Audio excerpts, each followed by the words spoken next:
안녕하세요. 책 읽어주는 꿈사입니다. 오늘 읽을 책은 붉은 광장의 일기장이고요. 잘 들어주세요. 붉은 광장의 일기장, 감수 김은수, 글 정민지, 그림 박정순.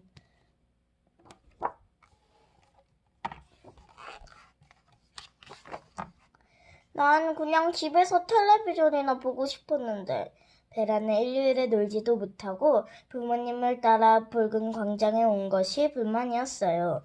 하지만 오늘은 우리 러시아에서 혁명이 있었던 날이잖니. 혁명을 위해 목숨을 바친 사람들을 생각해보렴. 그 사람들이 저와 무슨 상관이에요? 베라는 퉁명스럽게 말하고는 혼자 앞서서 걸어가 버렸어요. 그때 붉은 광장 한쪽에 떨어져 있는 낡은 공책이 베라의 눈에 띄었어요. 이게 뭐지? 그것은 낡아서 금방이라도 바스러질 것 같은 누군가의 일기장이었어요. 1905년? 100년도 넘은 거잖아! 일기장을 펴본 베라는 깜짝 놀랐어요. 그리고 궁금한 마음에 일기장의 내용을 읽어보았어요. 1905년 1월 1일, 새해가 시작되었지만 모든 것이 똑같다. 아빠와 엄마는 오늘도 아침 일찍부터 밤늦게까지 일하셨다. 그러나 우리 가족은 항상 배고프고 가난하다. 우리 집은 왜 열심히 일하는데도 가난한 걸까? 부모님께서 공장에서 벌어오신 돈은 다 어디로 가는 거지? 차르 니콜라이 2세와 귀족들은 우리 같은 가난한 사람들에게는 관심이 없는 것 같다.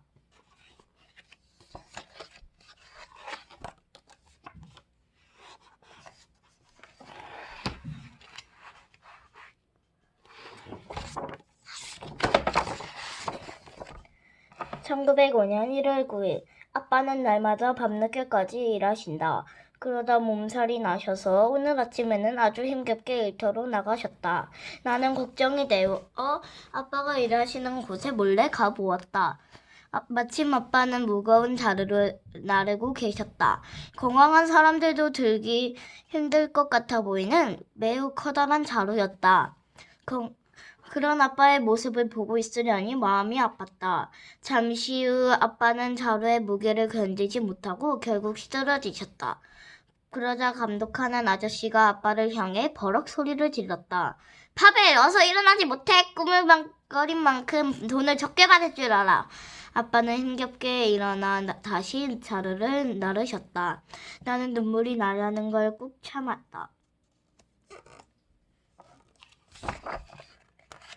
1905년 1월 22일 어른들의 말에 의하면 차르는 세금을 더 많이 거두려고만 하고 공장 주인은 노동자들에게 돈을 덜 줄 궁리만 한다고 한다. 늦은 밤 아빠와 엄마는 한참 동안 심각한 얼굴로 말씀을 나누셨다.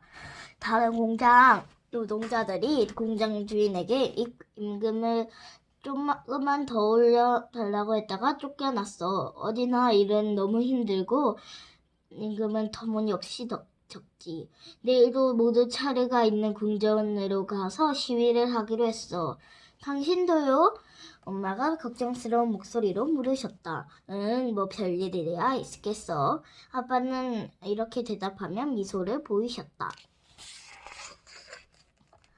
1905년 1월 22일 나에게 이런 일이 생기다니. 오늘 아빠는 내가 지금 무서운 꿈을 꾸고 있는 것이라면 좋겠다. 오늘 아빠는 함께 일하는 아저씨들과 차례 공전 앞으로 가셨다. 모인 사람들은 일한 만큼 임금을 받게 해달라고 외쳤다고 한다. 하지만 군인과 경찰들이 사람들에게 총을 마구 쏘아대서 수많은 사람들이 그 자리에서 목숨을 잃었다고 한다. 예브게니 아저씨의 등에 업혀온 아빠도 더 이상 숨을 쉬지 않으셨다. 오늘 아침만 해도 웃는 얼굴로 집을 나서시던 아빠였는데 정말 하늘이 무너지는 것 같다. 차르의 궁전 앞 광장에서 무슨 일이 있었나요? 1905년 1월 22일 러시아 상트페테르부르크 페테르부르크의 노동자들이 자신들의 주장을 전하기 위해 차르가 있는 궁전으로 평화적인 행진을 했어요. 그런데 군인과 경찰들이 아무런 무기도 없는 이들에게 마구 쏘았지요. 이 사건을 피해 인류의 사건이라고 해요. 이 사건은 나중에 일어난 3월 혁명과 11월 혁명의 원인이 되었답니다. 1905년 11월 20일 시간이 지날수록 차르에게 점점 더 화가 난다. 내 곁에 아빠가 없다는 것과 열심히 일해도 여전히 가난하다는 것. 그리고 엄마가 웃음을 잃어버리신 것이 너무나 가슴 아프다. 나뿐만 아니라 모두들 차르에게 화가 나 있다. 얼마 전 차르는 사람들의 의견을 들을 수 있는 의회를 만들겠다고 했다. 꽁꽁 언 손을 녹이며 너덜너덜해진 외투를 꿰매고 계시는 엄마께 여쭈었다. 엄마, 의회가 생기면 우리도 배부르게 먹을 수 있나요? 글쎄, 의회도 결국은 차르의 손 안에 있단다. 엄마 눈에는 차르가 또 국민들을 속이려는 것 같구나.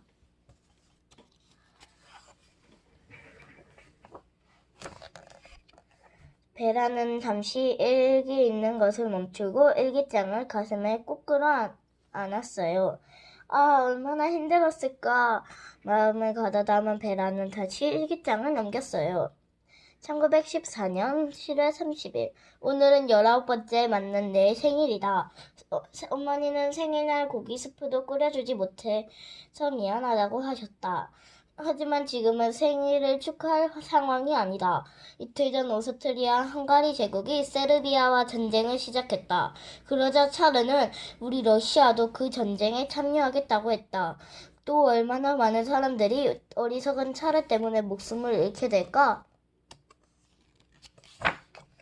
1917년 3월 5일 전쟁터에 나간 친구 데니스로부터 편지가 왔다. 전쟁터는 정말 끔찍해. 식량은 물론이고 심지어 무기도 턱없이 부족하지. 이런 형편인데 어떻게 전쟁에서 이길 수 있겠어? 빅토르, 내가 돌아갈 때까지 우리 어머니를 부탁해. 우리 러시아 군대는 계속해서 전투에서 지고 있고 가난한 국민들은 전쟁 때문에 더 가난해지고 있다. 언제쯤 이런 상황이 끝이 날까? 1917년 3월 8일 그동안 쌓인 불만이 오늘 드디어 폭발했다. 공장에서는 몇 달째 임금을 주지 않고 있고 오늘은 식량 배급마저 끊기고 말았다. 더 이상 참을 수 없게 된 우리는 거리로 나갔다. 그리고 다 함께 큰 소리로 외쳤다. 우리에게 빵을 달라! 누구를 위한 전쟁이가 전쟁을 멈추어라! 차례는 물러나라! 우리는 국민을 위한 새로운 세상을 원한다! 참아왔던 분노가 폭발하면서 뜨거운 눈물이 흘렀다.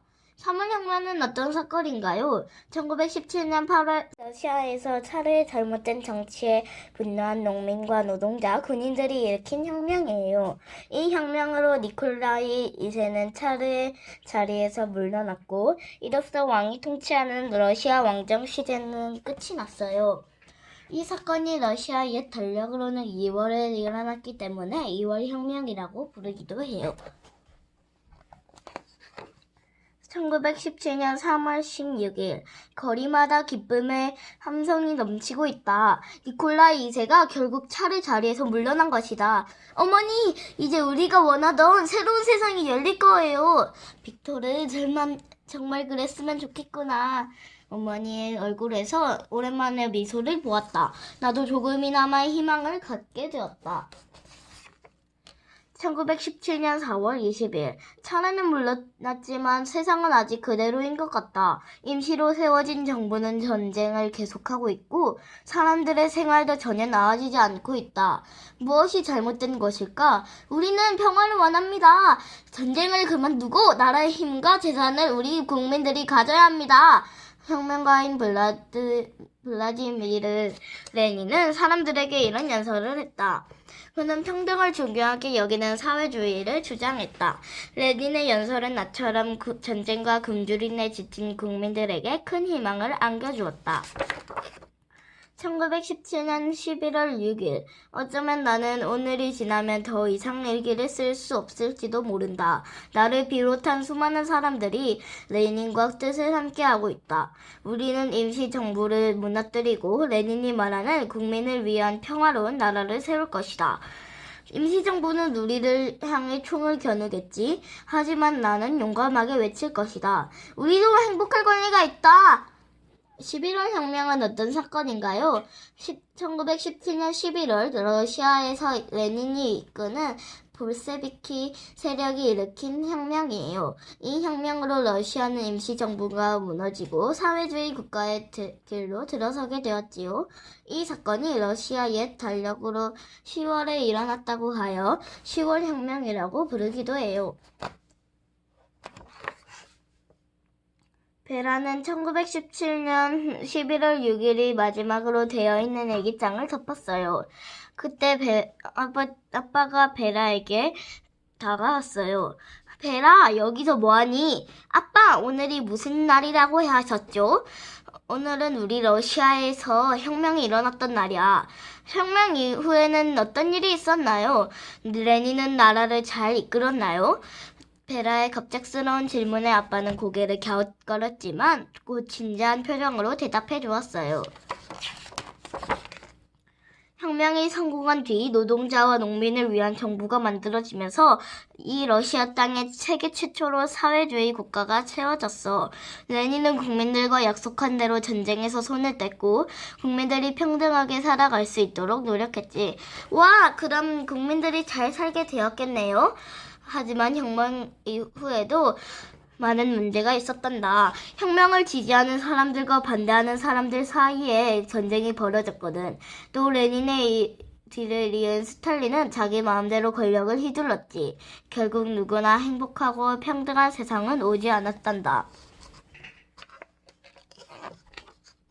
어느덧 집에 돌아갈 때가 되었어요. 베라는 아빠 몰래 등 뒤에 감추고 있던 일기장을 원래 있던 자리에 두면서 마음속으로 말했어요. 고마워요, 빅토르 아저씨. 아저씨의 노력 덕분에 평화로운 오늘이 있다는 걸 알았어요. 평등한 세상을 위한 아저씨의 노력이 헛되지 않도록 꼭 기억할게요. 그리고 나도 더 나은 세상을 만들기 위해 아저씨처럼 노력할게요. 베라는 빅토르를 알게 되어 자신이 훌쩍 큰 것 같은 생각이 들었어요. 지금까지 붉은 광장의 일기장이었습니다. 재미있게 들으셨나요? 그러면 다음에 또 눌러주세요. 구독과 좋아요 눌러주세요. 안녕!